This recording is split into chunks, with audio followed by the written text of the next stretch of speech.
Con ustedes en el segmento final de nuestro programa de hoy, abordando este tema tan complejo, tan áspero del diálogo. Y digo que áspero porque hay quienes tienen prejuicios contra el diálogo y ni siquiera quieren escuchar que uno hable de él. O hay quienes creen que el diálogo debe ser perpetuo, debe ser para siempre y que algún día se obtendrán resultados. Y entonces también pueden molestarse si uno exige o reclama resultados inmediatos. Así que este es un tema polémico, estamos conscientes, es un tema sumamente multifacético, tiene muchísimas aristas, pero lo cierto es que en el caso de este particular diálogo, llámese conferencia de paz, llámese mesa de diálogo con la mesa de la unidad, este particular diálogo, si no le pone fin a las protestas callejeras, si no le pone fin a la intranquilidad y a la violencia que el país ha tenido en los últimos 2 meses, entonces está montado en el aire. Es un castillo de naipes muy frágil, que no tiene ningún basamento. El sentido de este diálogo es que los diferentes factores políticos y económicos del país puedan sentarse a enrumbar de nuevo la nave, a poner el país en un mínimo de normalidad. Y claro, eso significa convencer al gobierno, porque el que toma decisiones es el gobierno. Henry Ramos no tiene ninguna decisión que tomar, Julio Borges no tiene ninguna decisión que tomar. Es decir, los líderes de los partidos de la Mesa de la Unidad, el doctor Aveledo, no tiene ninguna decisión que tomar. Ellos están tratando de llevar la voz de sus representados, están tratando de hacer propuestas con las que mucha otra gente de la oposición está en desacuerdo, pero están tratando de hacer propuestas para cambiar la actitud del gobierno. Pero si el gobierno no cambia de actitud, si el gobierno es impermeable, entonces el diálogo no sirve de nada, no tiene sentido. Por eso es que mucha gente piensa, ¿para qué continuar el diálogo si el gobierno dice que no habrá acuerdos? Si el gobierno dice que no cambiará su modelo, si el gobierno dice que no hay nada que revisar. Y allí es donde comienza el mundo de las especulaciones. Entonces muchos comienzan a hilar fino y a decir, bueno, si van a seguir en ese diálogo, entonces porque tienen algún otro interés. ¿Es porque quiere que les nombren unos rectores en el Consejo Electoral? ¿O es porque quiere que le nombren unos magistrados en el Tribunal Supremo de Justicia? Es decir, corre el riesgo la Mesa de la Unidad y los partidos afiliados a la Mesa de la Unidad que si continúan en un diálogo que no detiene la violencia de parte del gobierno, si prosiguen en un diálogo que no es capaz de que el gobierno cambie de actitudes y de conducta, pudieran ser entonces señalados de estar tratando de conseguir algunas ventajas burocráticas o algunas ventajas partidistas en esta especie de terreno oscuro. Así que yo trato esto con absoluta franqueza porque esto es lo que se habla en la calle.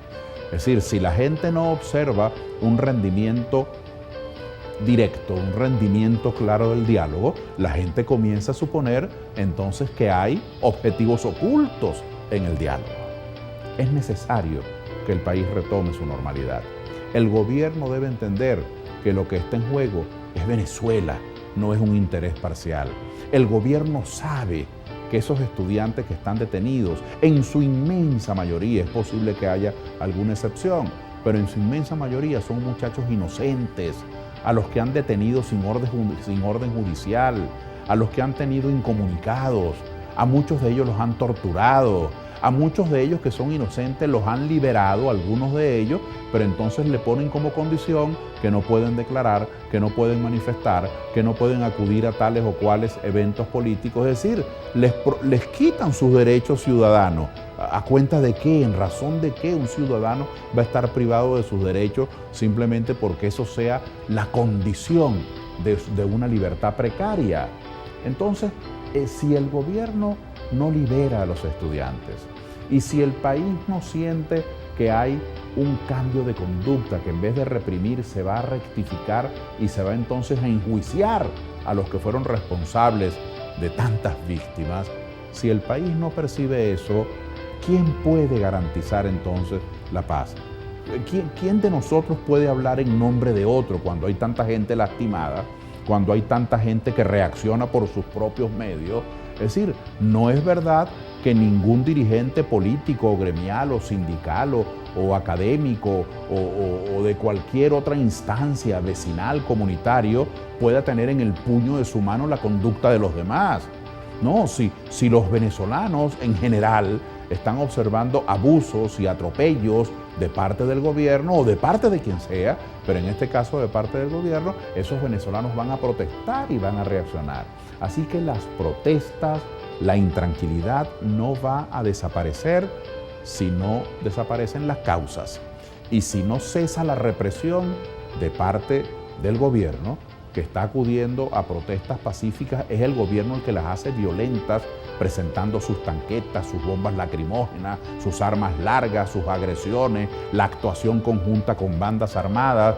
Si eso no cesa, pues entonces el país va a entrar en una espiral de intranquilidad aún mucho peor que la que hemos tenido.